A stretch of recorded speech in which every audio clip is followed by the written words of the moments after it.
of Science in Political Science degree from the University of Nigeria and his Master of Arts International Studies degree from Ohio University. He is a recipient of 2 Ohio 2023 Expo Research Awards and an Ohio Presidential Student Expo Showcase Award. Presently, Gerard is pursuing a Master of Science Information Bluetooth and device is Telecommunication disconnected. Systems degree, Bluetooth specializing in device is cybersecurity connected. at Ohio University. So that makes it 2 masters. His current research borders on mitigating social engineering cyber attacks in U.S. higher education institutions. This research builds on the paper he is presenting to us today, which is titled Migration and Cultural Identity, Examining the Experiences of African International Students in the U.S. Through the Camera. Gerard loves to travel and he learns a lot about people and their cultures through the unique opportunities that he embraces in form of internships, conferences, and leisure interstate and international trips. Gerard should take us on some of these trips. Gerard has volunteered with Rotary International and plays the piano when he's not being a scholar. He should have brought his piano. Thank you. Good afternoon. Thank you so much for making it here. Just one announcement, very important. I found a bundle of $20 tied together just at the door. So I don't know who is looking for their bundle. Okay, but in case you ask and find the person, tell them that I have the bundle, that's the rope itself, not the money. So that's Alright, so today pretty much I'm talking about the lived experiences of African international students at a US institution which is public. And for the sake of this presentation, I'm going to call that University Cisco. I mean, we're in San Francisco anyway, so it should make sense. When I started this study, I had 2 objectives. First was to examine how African international students adapt to their environments. And studies like Hill 2020 and others talk about the fact that international students experience a lot of difficulties, given their backgrounds, given the unique weather that they encounter in the US and all that. So I was kind of curious to know, okay, how do they adapt? Then my second objective was to probe the effectiveness of existing support resources, if any, available to these students. And that's pretty much what I set out to achieve. You ask, why African international students? I mean, there are tons of international students from different backgrounds. But then, one of the reasons is the research and the statistics. Let me zoom in a bit. Can you see from the back? Or is it awesome? Over the years, most of the international students have come from China, India, South Korea, lots of other continents. So that means that they have more population than the rest of the people. And according to this is 2023 anyway, but then in 2022, the top 20 countries that bring in international students in the US, it was just Nigeria that made it to that list. Top 20 countries of international students from around the world, just Nigeria was the African country that made it to that list. Then this year we have Ghana, who's now like at 6,468. So that's just 2 African countries, and this is more than 20 countries from the world. So this very little population means that there are fewer experiences known to the world about what these Africans are doing here in the US. And so that's their experiences. Then the research. When there are fewer people in the US, which means there are fewer people talking about the research, so it's almost possible that we don't know what they're up to. And there could be stereotypes about who Africans are coming here to do X, Y, Z, because there's not so much publicity around their research and all that. So that's pretty much why I chose African students to look at all that. And so summarily, it's their experiences, to throw light on their experiences with schooling and everything that has to do with their stay in the US, and also talk about what their research is talking about. And there's a joke that we say in different contexts in Africa that there are 2 top secrets. One of them is you don't share when you're pregnant. that's something that, because I was in a class where we shared that people from at least 7 African countries were there together, and when I said this, they all could relate with that. Then secondly, another secret that people don't share amongst a lot of Africans is when you're traveling abroad. So you don't share it until you get there. I know personally, I did not post on Instagram that I was in the US until December and I came in August. So I don't know why we keep it a secret, but then that probably explains why you don't hear so much about people's experiences. Right? Yeah. And the research too, we are trained to be humble in a way, so we are not used to blowing our own trumpets. So it's always people telling you about, oh, this is who this person is, and even when you're telling them, reading their citations and all that, they'll cower and they're all shy. So that's pretty much it.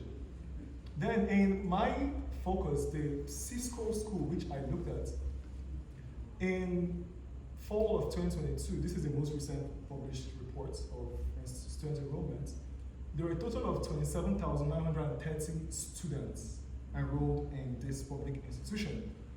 And out of the 27,000, just 4% were international students. And that's a number of 997.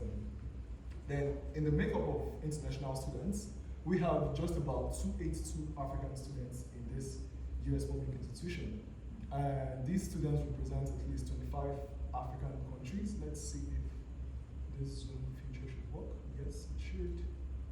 Oh, it's not. Anyway, so there's, from where I can see it, Ghana they had about 157 students, and Nigeria had about 45, and the list goes on and on. So this again just represents the point that there are fewer African international students in the US. So it's necessary that we talk about their research experiences and their lived experiences here as well. There's a connection to cybersecurity in these studies. You're probably wondering how this international student experience connects to cybersecurity. Well, cybersecurity in the context of US higher education, you can look at it from the standpoint of social engineering. And that's pretty much how malicious people with bad intents trick you and I to release sensitive information. So you could receive an email and say, hey students, there's some sports game coming up. Click on this link to sign up, to register, and you wouldn't know whether or not it's from a real person. And nowadays, they're more sophisticated in a way that they can send you an email from an official email address, and you wouldn't suspect a thing. And in the context of international students, it's very likely that an international student who just got to the US, let's say in August, they could receive an email saying, hey, click this link to boost your credit score. And they would do, not knowing that that's not how things work in the US. You just can't click on the link and your credit score goes up, right? So it's necessary to look at the diversity in US higher education institutions when you're looking at cybersecurity, because when you're doing enlightenment programs and making sure that people use good passwords and all of that, it's necessary to look at, okay, what kinds of people do we have in our network? So then that way we can tailor whatever programs and awareness we can do to make it make sense to them. So that's the connection to cybersecurity. For this research, I utilized the qualitative narrative inquiry method, and it pretty much allows any researcher that utilizes the method to utilize the stories of their participants as the data. It's a qualitative approach, and you can get data from interviews, case studies, observations, etc., according to Denton and Lincoln. And also, I decided to go through a creative route, because Stewart's 2021 and other researchers prove, or they suggest, that humans are more engaged with storytelling than non-interactive forms of information dissemination. So it's necessary to not just publish a paper where there's a lot of text, but also creates a audio-visual representation of what my research is. So if you don't have the time to read through X number of pages, you're able to watch a short documentary that kind of talks about most of these things we'll be looking at. Then the outcome of this research, I produced a docu-series, and the docu-series focuses on 3 participants. And these participants, I did an in-depth interview with them. You'd probably ask, why 3? First of all, when it comes to creative documentaries, you don't want so many people to be featured because it's going to make it very long, and people would easily lose their interest. So it was necessary for me to tone it down to just 3 people. But then these 3 people represent different demographics. Like we religion, academic level, backgrounds, financial status, gender, etc. So it kind of cuts right across, and it was a purposive sampling because I had to make sure that, okay, first of all, you need to be enrolled in a graduate program, and also you need to have stayed at least a year in the university, so that way your experience would make more sense because you've been here for an extended period of time. So I'll do a little bit of transition here. I have these documentaries, but I did a short trailer, so if you would want to watch it, yes, let's see.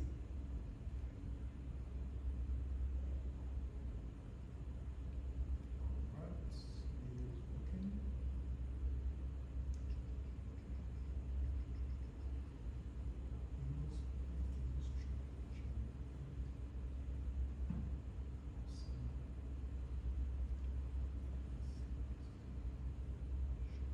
Just one second. Okay.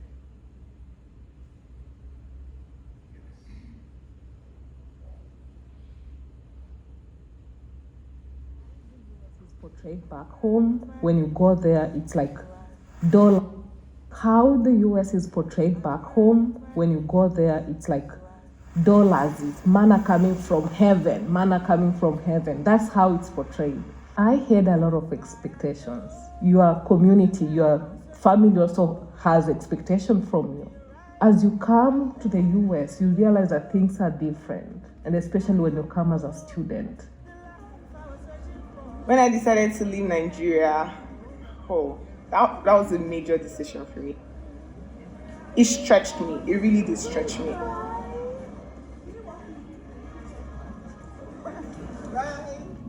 I chose to leave Nigeria because I was looking for better opportunities, for greener pastures. Nigeria wasn't really able to maximize or utilize my human resource or the things I was able to get out of the university. So I decided to, look for better opportunities out there. I decided to, go for study abroad, really for just to satisfy my intellectual curiosity. It was a mix of feelings. Leaving home, I was both excited and anxious. Excited for the opportunities ahead, but anxious for the uncertainties that this opportunities or this new adventure that I was getting on was going to put on my way. I was very excited to see snow because I have never seen snow in my entire life. I thought it would be all magical, that it would be something like Frozen, right?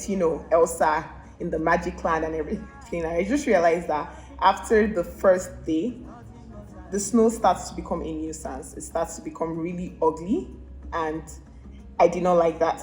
I wasn't expecting grad school to be this, stressful and rough at times in terms of the amount of readings and writings, but I had to quickly adapt to my new situations, and then it took time, but it eventually happened. It's good to have a family away from family, and I see international students as my family right now.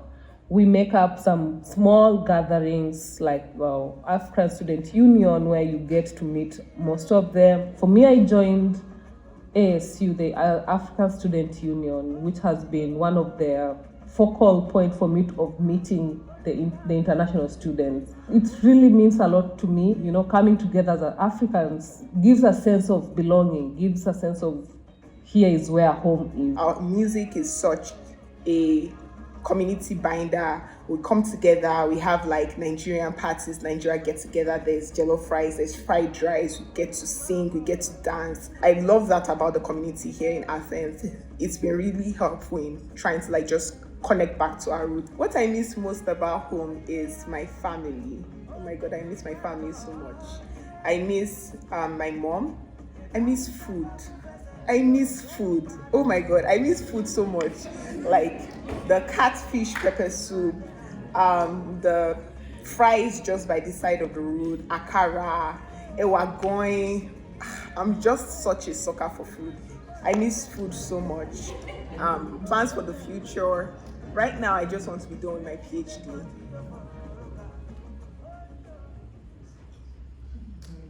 All right, so what you just watched was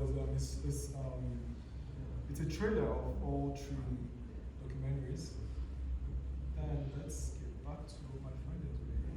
Awesome. So you could scan the QR code to go to watch it if you can. I could put it back later on. But then,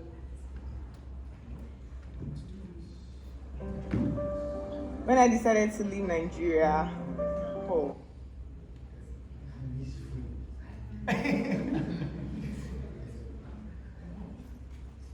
I decided to one more.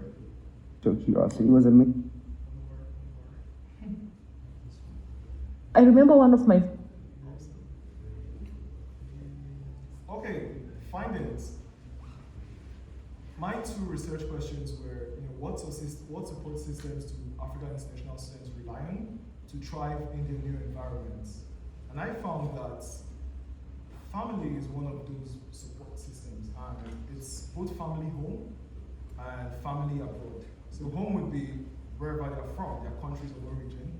Then abroad could be here in the US, could be formal or informal families, and those in different parts of the world. So those are pretty much solid support systems that my participants did share were very helpful for them.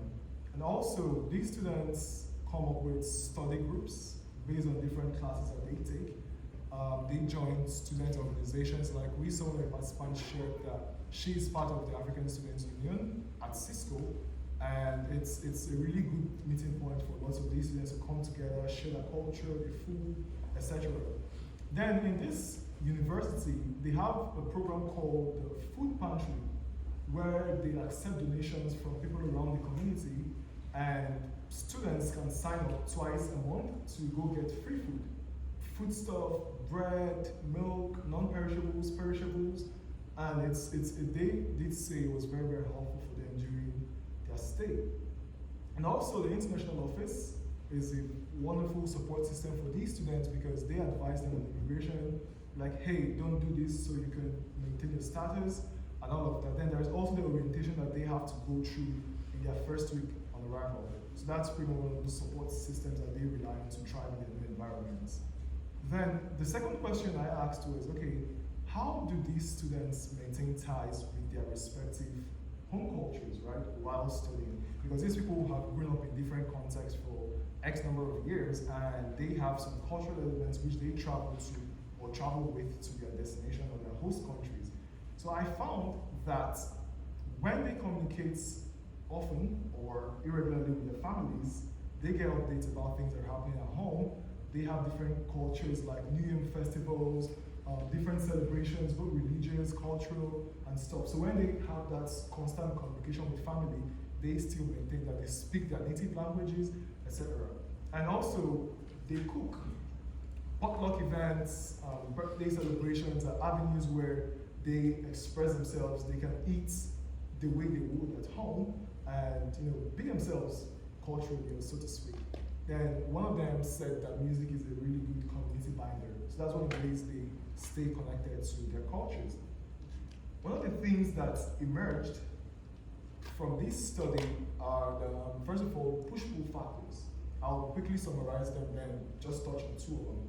There are push-pull factors that either push them from their home countries or that attract them to their destination countries, and it could be a variety of things I talk more about later on.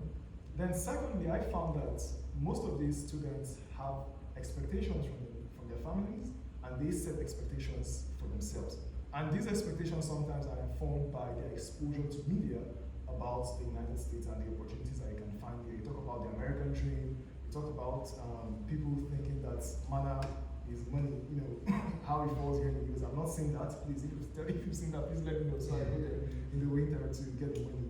But yeah, that's one of the things that emerges as well. Then there's that reality that hits you when you come here and all that. So that's another thing that came up. Then also, there is the aspect of cultural learning and integration. You have to do that. You have to learn the mannerisms. When I was at home, I never told anybody, have a good one, or how's it going? But when you get here, you have to learn these mannerisms. So those are the things that my participants did share, that they had to do some form of integration to the culture. And they also still had to maintain their cultures, because when you try to get integrated in a new host culture, you could lose your own culture. So there's that balance that you have to do. Some people don't mind, they go all in and they just try to adapt and live like the Romans in this case. Then also the theme of support systems.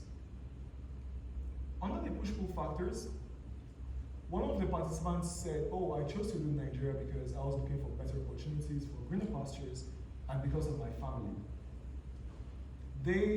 Someone else shared, "Oh, I decided to go for study abroad just to satisfy my intellectual curiosity."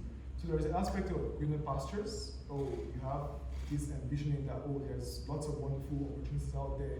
Could be financial, could be anything. But then there's also the aspect of, yeah, I just want to go and improve academically because you hear the US system has a very wonderful academic system. Then the other participants said, "Oh, I wanted enough for myself, maybe to save," right? And that's a financial push factor, so to speak. Then when it comes to the pool, how the US is portrayed back home, it's if you're outside of the US and watch popular media about the United States, you see movies like Home Alone, you start imagining the snow and how sweet and wonderful it is and how magical it is, right? Then there's also the aspect of the schools attracting people, not necessarily the country. So lots of these people apply to different countries for admission, right? To Germany, to Australia, etc. But then they finally make their decision based on, okay, did they give you funding? Are the fees affordable? Or did they waive TOEFL requirements? Because some schools ask you to write English tests, even though you have English as a first language or you speak English, and that could add an extra layer of stress in the way you're trying to apply and move abroad. So those are the things that people consider that could pull them to a specific school or country. Then expectations versus reality. One of my participants said, when I left home, it was very warm, and I remember coming out of the airport and in Columbus, and the person felt really cold, right? He didn't expect it to be that cold, so he had to run back to the airport to change and come back because of you. I mean, no one would expect that it's going to be that cold. You never know until you get there and it hits you, right? Then that's the reality. Then one of my participants also said, I used to know that the US is full of sparkling buildings, high-rise buildings and all that. But then when she got to her host destination or university, she found other aspects of forests, according to her, trees, the antelopes, you see signs, beware of deer crossing and all of that. Then I said, wow, this pretty looks like a community in Kenya called Nakuru. And true to her word, I did some research and found, okay, there are some similarities between the city Nakuru and the city where she went to. So that kind of demystified the United States. And of course, there are other wonderful places. San Francisco, for example, you have lots of skyscrapers. So that's also true. But then they didn't really necessarily know that there's another aspect of the United States. So that's some form of reality hitting you. Then the cultural integration of learning, I talked about learning mannerisms and expressions and all that. But one key thing I pointed out, I found from this research was that someone said, I did not have difficulty adjusting or adapting or interacting with people. It might be because I was born on the frontier, and at the same time, you learn a certain language of being sensitive to other people's culture. So I probed further to understand what my participant meant by being born on the frontier, and he explained that, he was born in an environment that had proximity with other countries. Right, so given his family dynamics, his parents, were traders, and they had a lot of businesses. They had lots of interactions with foreigners and international people. So that kind of was his own upbringing. And when he goes to the US, meeting lots of internationals wasn't really a problem for him. So that's a really good thing. So you don't just assume that all African students would find it difficult adapting to their new environment because they have different backgrounds and contexts. Then the support systems, they all highlighted the importance of the student organizations and how they come together, share these wonderful times and all that. And one of them also shared that they have exercise partners. They go from time to time to the gym to exercise, and that's something that they use to keep themselves sane and fit, because of course when the cold comes, your motivation levels drop. So you just need to make sure that you're eating healthy and staying strong with people and all that. Then the support systems are mostly formal when it comes from the institution. So I talked about the food pantry and also the orientation of the international office. And there's an informal aspect where it's the family, it's the organizations with their students and all that. Then, conclusion, this study concludes that African international students, they have similar experiences, right? We all come from different contexts, different fundings and all that, but then our accounts are distinct. And how are they distinct? It's based off of different factors. So for instance, a mother of 3 kids who has her kids back home with her husband, but then she's here alone studying, probably with funding or no funding. Her experience will be different from someone who is like a single person who has no responsibilities back home. Probably he has funding from his company from somewhere else. So those are different experiences, but they all have the whole international student experience. Then secondly, I found, or I conclude that their experiences in this given university, which I'm calling Cisco, are dependent on different factors. So depending on how they interact with the students' organizations, how much they get involved with extracurricular activities, or how much they understand how things work in the classrooms, or how much they interact in the classrooms, right? We've had our participants talk about the fact that some of the professors are kind of tone deaf. You might say something and they'll be like, sorry, I don't get you. They'll have to have someone else explain, oh, that's what you meant. So those can really demoralize and demotivate you and all that. So those experiences will differ based on different factors, even if they're in the same institution. Then I also conclude that the university, they offer some support to African international students. Talk about the food pantry. From time to time, they organize events where they sponsor. There was a very, very recent one. It was the Jollof Festival. I don't know who knows Jollof. It's very popular amongst different Africans. So they provided funding for different African countries to prepare their own make of jollof rice. And we came together, ate, and of course we voted for who had the best jollof rice. And I'm sure you know Nigeria has the best jollof rice. Even though the voting results even though the voting results said otherwise, but I mean we don't have to fight these things. We know. Then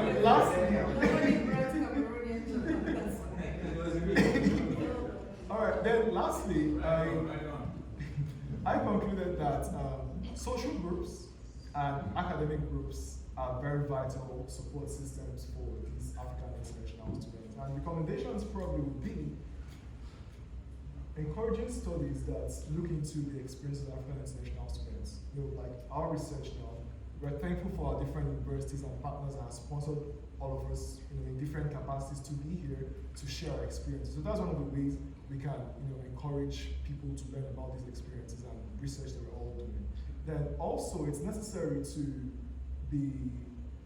kind of have intersectionality at the back of our heads, right? We shouldn't just group African international students as, you all come from from the same context and all that. Because there are some African countries that have stronger currency valuations than others. So those people wouldn't really have problems paying for fees and all that when compared to countries that their currency valuations are not as great as we expected. So it's necessary to have intersectionality at the back of our minds. And that brings me to the end of my presentation. So thank you so much. Thank you so much.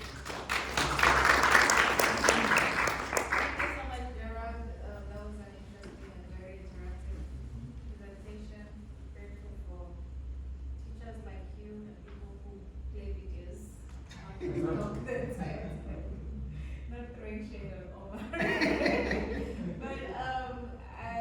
this was an interesting panel. I don't know if there's anyone in the audience who has any questions, comments for any of the panelists. Now we will take the first 3 questions, then we'll go slowly. Yes. Great job, all of you. That was wonderful. I'm Anna Maria from the University of Pittsburgh.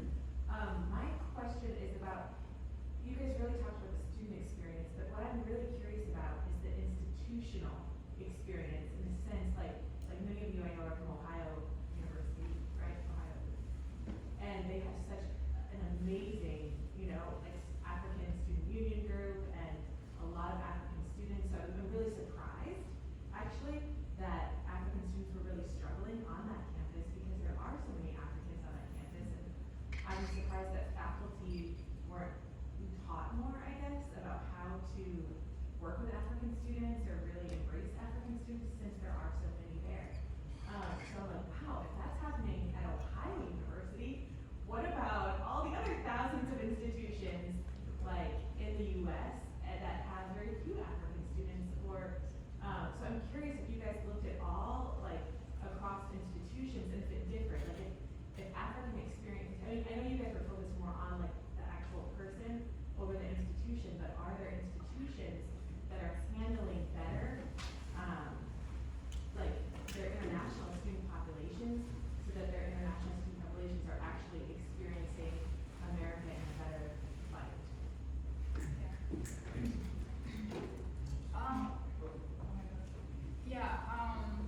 And I'm gonna go back to my dissertation, not necessarily this study, which is also part and parcel of that. What I did, I was looking at the experiences of African students across the U.S. and I was targeting again the African students. And one thing that stood out is that students from all these different universities carry the burden of support. You know, a perfect example is Ohio University, like you mentioned. The institution is doing their part, but it's not enough. And so, because of this strong network among the African students at Ohio, we become our own support system. And it's good and bad at the same time. It doesn't question, like, what is this? What is really going on?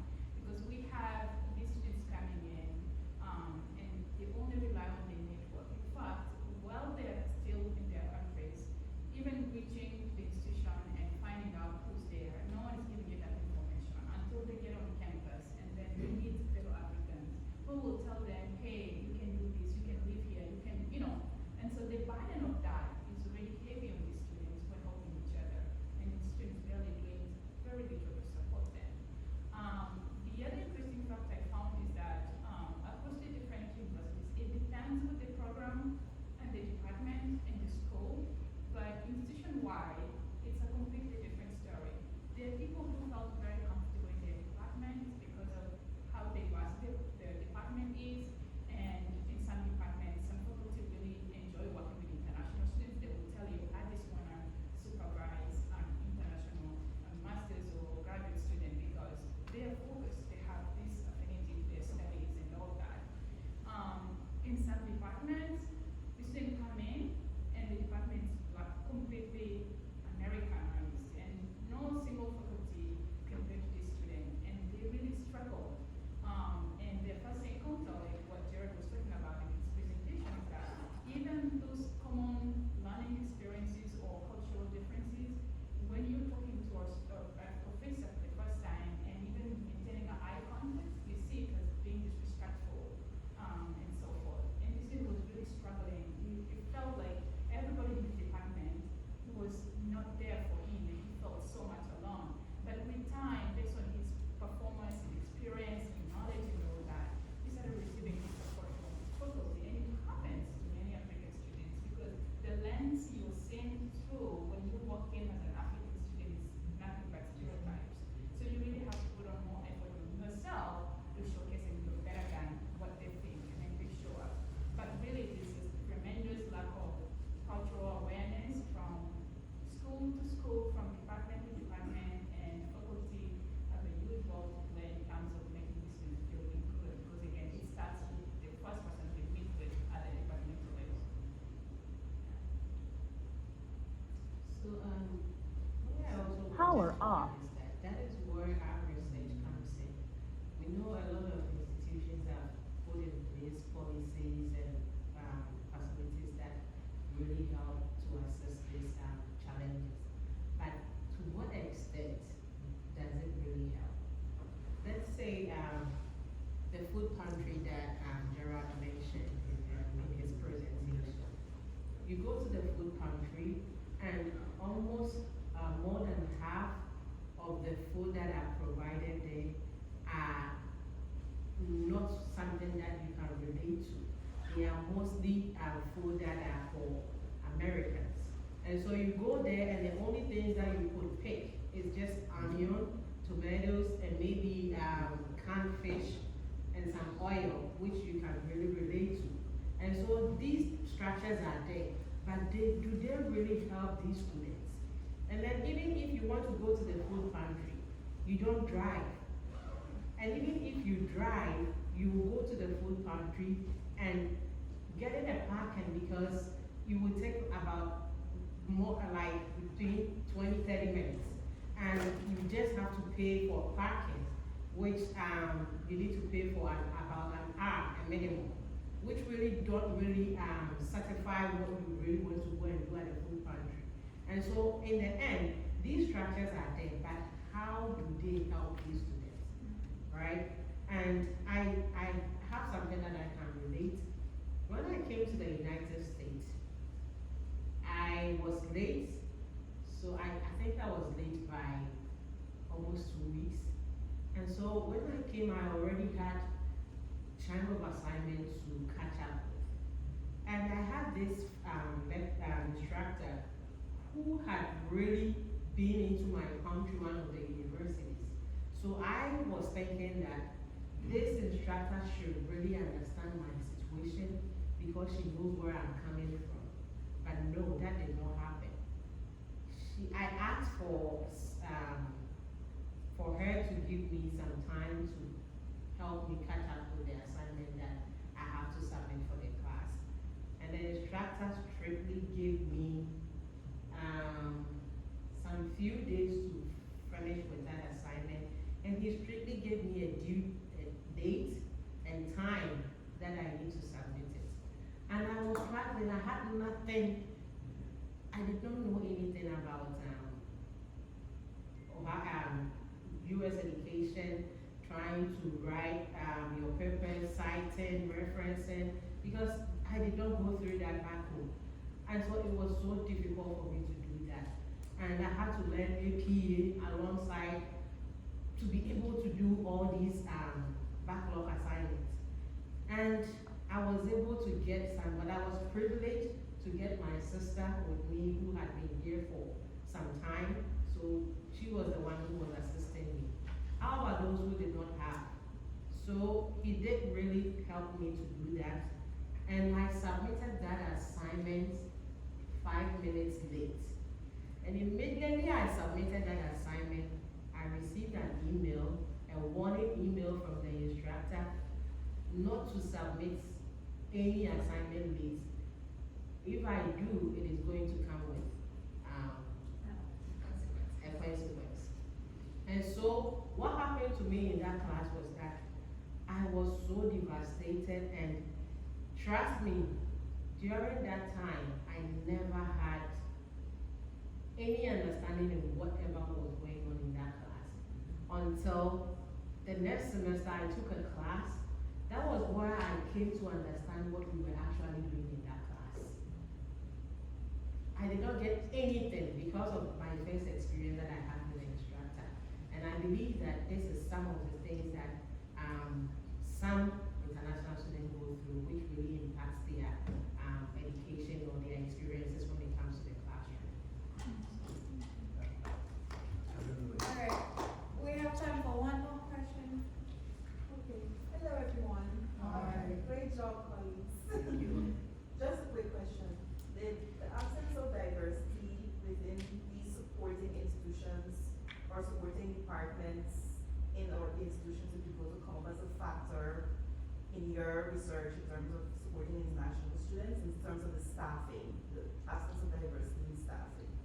Yeah, that's true. I just was wondering if it came up in any of your. I personally haven't seen that way, but I read an evidence base. I mean, we did an evidence base that really talks or speaks to the relevance of having diverse, staff, and I also was able to really draw on some of those evidences that says students feel supported or learn better, or are more inclined or more likely to go to office support or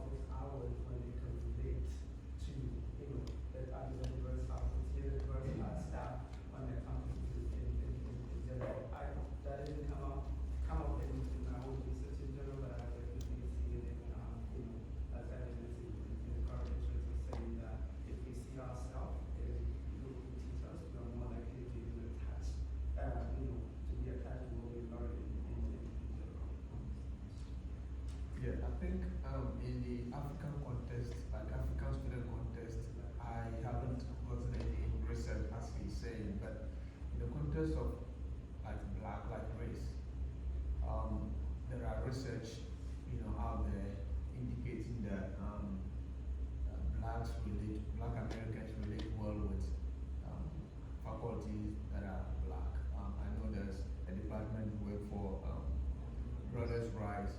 Their research indicate that black male students work well with black instructors or black professors. And so I believe taking that mirror, we can also maybe make some conclusions that if we have diverse African African professors or faculty, we will be able to, because they understand us, they know us. Some people will say no because back home, the way they treat us, you all know if you come from Africa, you know how they will treat you. They don't even want to grade your work. So, but we believe that if they are here, haven't had experiences over here, and working with us probably would have been better than what we experienced. But one thing I also want to add is that, in as much as institutions are using this terminology, diversity and inclusion and all that, we see it across the university, sometimes some slogans and all that, you belong here. It's not enough. Yeah. It's not enough. And even if they are to bring in more faculty and staff, numbers doesn't make a difference until there's substantial systemic, in place to do that. And so, yeah, they can have black faculty, people from different countries and all that. It may not have any impact. One thing I've noticed is that, there are professors within the institution, and I just don't know. Sometimes it goes down to individual experiences and people who are really passionate about their students as a whole.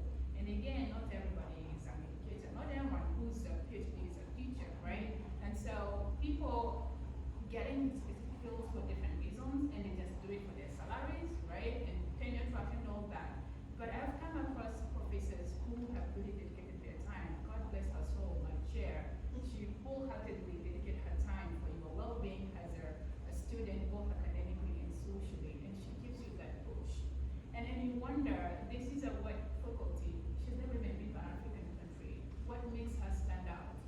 And so institutions will create awareness, they will provide this training, but it takes individual drive to really make an impact. And those people are there. Perhaps again, going back to my inquiry, appreciative inquiry, faculty who have certain kind of skills and ability to work with international students, they can be instrumental in mentoring other faculty who are coming up as teachers, and provide training and talks and talk about this, and even invite other faculty to their classrooms to come and see how they're teaching. We have people there, and we're not saying that they should provide services to target the African students. We understand the complexity of that and trying to meet the need of everybody.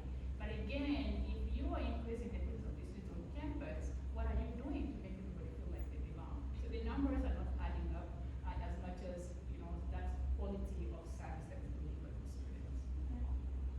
Well, I agree, and I think that even in the recruitment process, when you're recruiting staff members, it's important to have that factor added in what you're looking for. I don't know if anybody else has a quick comment.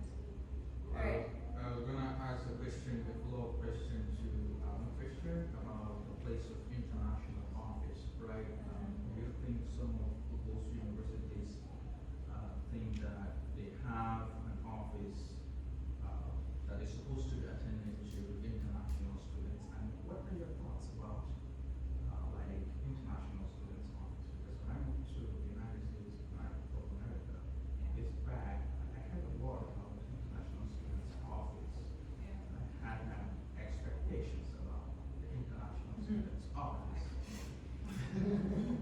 But I don't want to talk about whether or not those expectations were met. I still like it and I still patronize it. I'm wondering, where does the international students office fit into the kind of research and responses? Yeah, so with respect to the ISO, let's call them international students offices, the The ISOs, from my research, they play a very important role in integrating international students. Let me coordinate outside of African students. Because when you arrive, you're mandated to go through an orientation. And part of that orientation, they tell you about the immigration policies, talk about Title IX and all necessary things you need to pay attention to, right? Talk about FEPA, etc. But then outside of those formal things, they are now, at least from the institution I studied, they incorporate cultural trips where they take you to the farmers markets. At least they get to tell you, hey, in case you want to get these kind of things, this is where to go to, right? They have, events. This is during the orientation week. So then that way, you're able to not just know stuff about staying in the US, you also know about where to go to get wherever it is you need.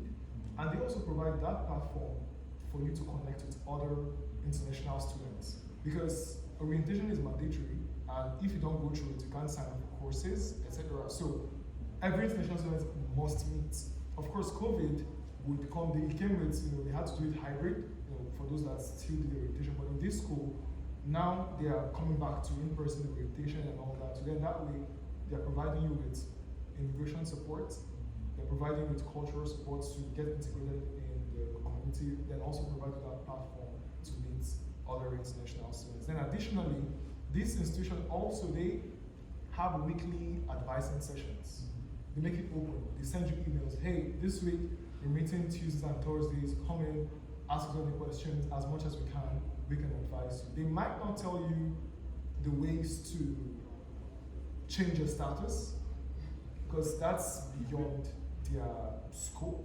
But then they will tell you, okay, if you have a question about, oh, I want to travel outside of the US to go see family, what should I do so I don't have issues at the border when coming back? They'll be like, oh yeah, you need to have this form signed, etc. So they have that, and my participant did show that the ISOs play a very important role in their experiences. I also want to add a little bit.